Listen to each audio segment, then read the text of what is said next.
everyone. So in light of the scheduling challenges that we've encountered this week, I'm going to go ahead and just continue to elect to cancel this week's session for FLC. We will resume our session again next Friday at the same time, same room in ACC 206. And so I wanted to just take a little bit of time to talk about what we would have discussed, and you would have been given some work time to kind of align your course maps to sort of look a little bit like this. And this was just something that Gail and I had drafted for FLC to give you an idea of what that might look like in your course redesigns. So you can see that we have differentiated between goals, outcomes, activities, and assessments. You notice in the overarching goals, and this again was just the example for FLC, but you can modify this for your own courses. You'll notice that the terminology is not necessarily measurable. They're program outcomes. They're things that you hope will be obtained by students through the process of the learning. And then, of course, you want to restate that somehow using Bloom's taxonomy's action verbs into learning outcomes, which are measurable outcomes that can be tied to assessments. And so when you notice here learning outcomes that are tied to assessments, that many of the same terms should be applied. In this case, we've simply listed some of the artifacts that we would be assessing for in order to evaluate whether the learning outcomes have been met. So you certainly want to do that in your course redesigns, because you want to be sure that the learning outcomes have all been sort of addressed, and that there have been evaluative metrics that are aligned with those learning outcomes, just to ensure that students have demonstrated some level of competency to that, and that you have sort of adjusted instruction in accordance to that. Then the activities would be things like assignments, your classroom approaches, things that would align with your assessments. And so, and the discussion comes to whether or not you're actually teaching to the test, and the answer is no.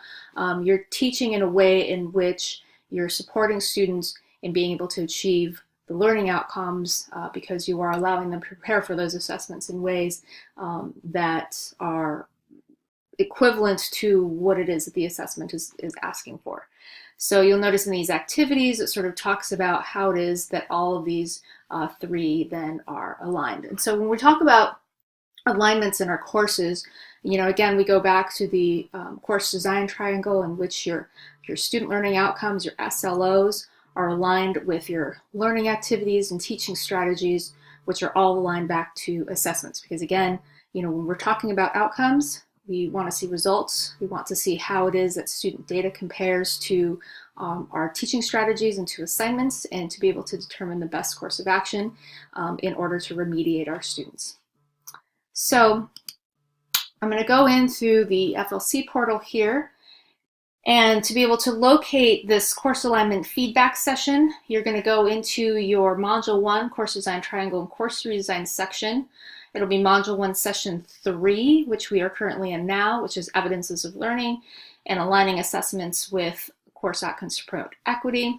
Go down here to Session 3 Course Alignment Feedback. So as you're working through creating these course maps, and again, part of the reason to give you guys more time this week to be able to do that is because it is a relatively time-consuming process. You really have to go in and maybe even look at some of the essential ideas that you have per unit, and hone and narrow that down to some of the components you want to restate as measurable outcomes, and then determine the best activities and teaching strategies that align to that.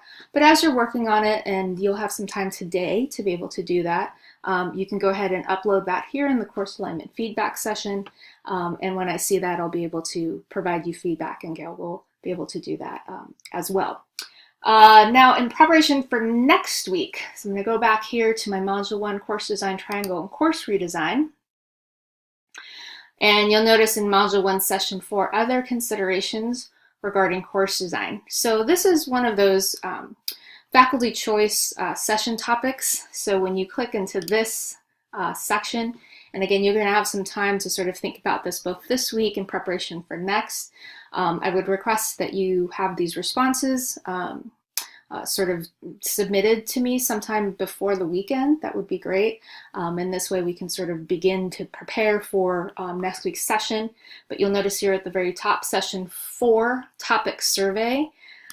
So when you click on that, you'll see a survey form that's directly linked to a Google Doc. If you haven't already done this, please take a moment to answer the question of what topic you would like covered in the following week's session. So that would be next Friday, and not pertaining to course redesign. If there's something that you want additional clarification on, or something illuminated, or something interesting that you would like to discuss, or materials you would like to share, this really is a good way for you guys to bring in some of those topics of interest and maybe areas of concern, and we'll talk about it, and share some insights, and we'll talk about some of the sort of maybe successes and challenges as we've been for you guys designing your courses. So we'll be able to share out a little bit, and it's a nice way to get you guys to share some of your thoughts and insights in terms of what it is you'd like us to cover for this particular area. Again, there's a few different other ways and different modules in which you'll be able to voice out some of your selected thoughts and insights. So go ahead and do that. And again, it logs the answer directly in the frame that's included here. It's sort of embedded. You hit submit, and that will get sent back to me, and we'll be able to determine what topics we'll be able to cover for next week. So that's just a little key into what's happening both this week and next week. Feel free to ask any questions if you have any. Again, you have kind of a bird's eye view of all the sessions here. You are one of those folks that like to look ahead. We're getting close to the end of Module 1, which brings us into Module 2, which will be starting in a couple weeks' time. I've got some interesting folks lined up that have agreed to come in and speak with us on topics related to culturally relevant pedagogy for diverse students. So I thank you again, and I hope you guys have a really good day. And again, if you have any questions whatsoever, please feel free to reach out. My office is in Hannah Walt 204, and so if you want to just stop by anytime during the week, just give me a call, and we can sit and talk about pedagogy and curriculum and anything else. Again, Brian Best is also around as a support for you as well. He's officially on board, and he started with us on the 16th. So if you want to reach out to him as well for your technology issues, or just fun things that you want to try out, let's say you discovered some new app or some new program, and you want to test it out in your learning environments, feel free to contact him. He's super great, and he's willing to sit down and work with you guys. But again, I know it's really short today, but I'll be on and off the computer tomorrow to be able to sort of see some of those uploads.